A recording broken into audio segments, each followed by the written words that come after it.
When Ethan Monroe bought his home in Willow Creek Estates, it felt like the dream he'd been chasing for years. A quiet neighborhood, friendly neighbors, and rules that promised order. The HOA brochure painted an image of community harmony.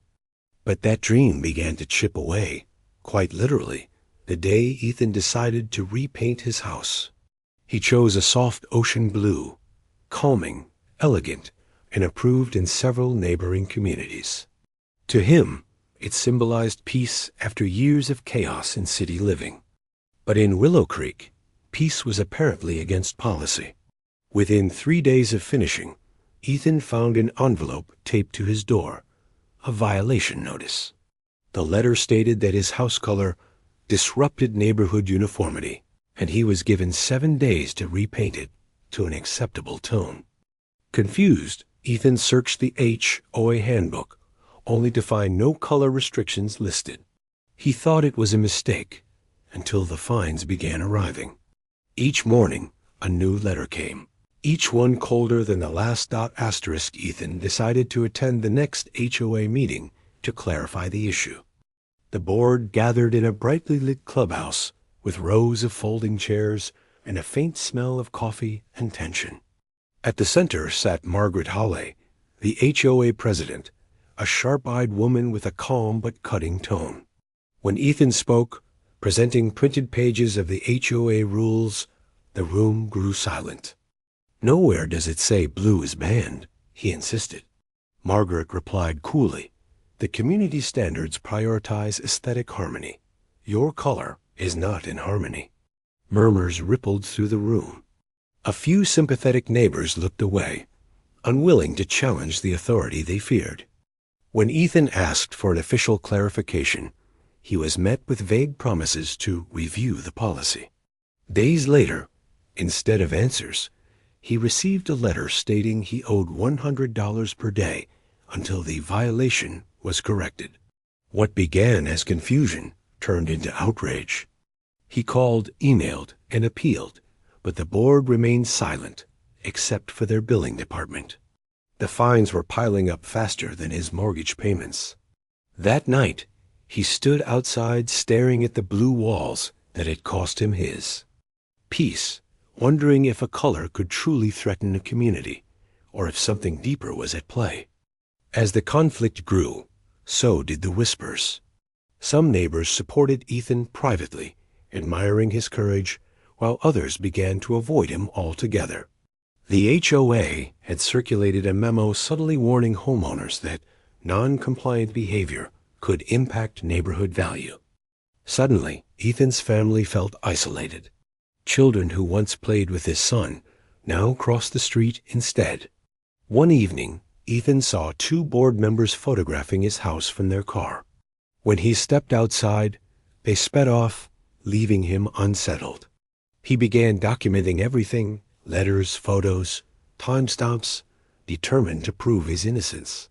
Local painter Liam Torres, who had done the work, confirmed that the color was approved in multiple HOA communities nearby and was within state housing standards.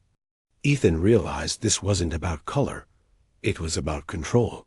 That revelation ignited a fire within him. He vowed not to be bullied by an institution built on fear. He contacted an attorney who specialized in HOA disputes, and together they prepared for battle, not just for paint, but for principle.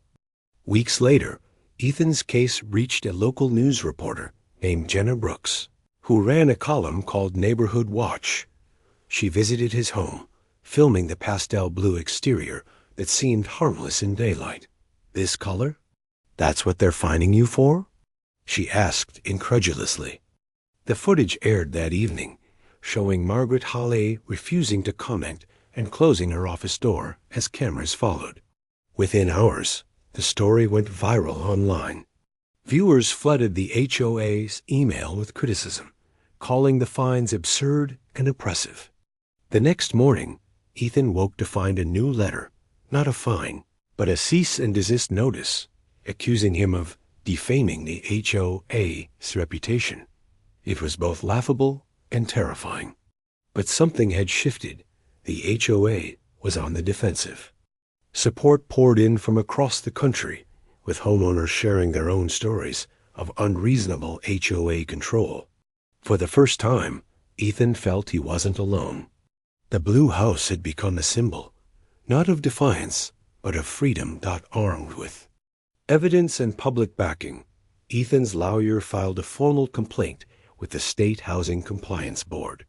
They alleged the HOA had fabricated rules not included in its charter, and that the ongoing fines were illegal. When the board received notice of investigation, panic rippled through the HOA. Meeting minutes were lost, and emails mysteriously disappeared.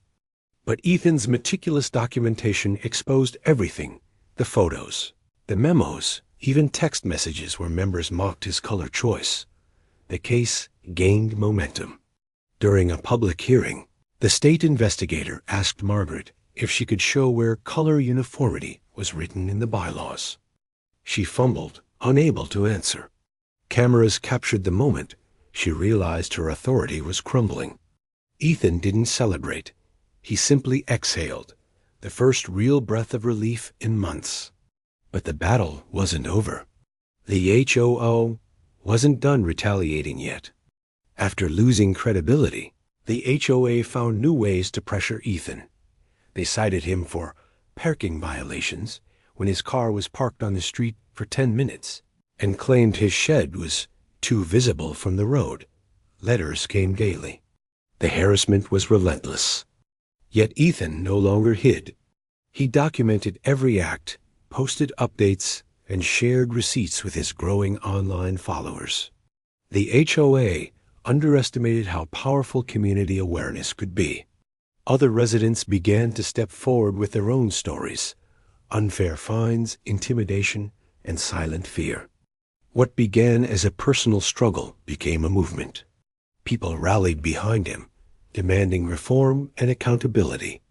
A petition circulated to recall the current HOA board. Signatures poured in faster than expected.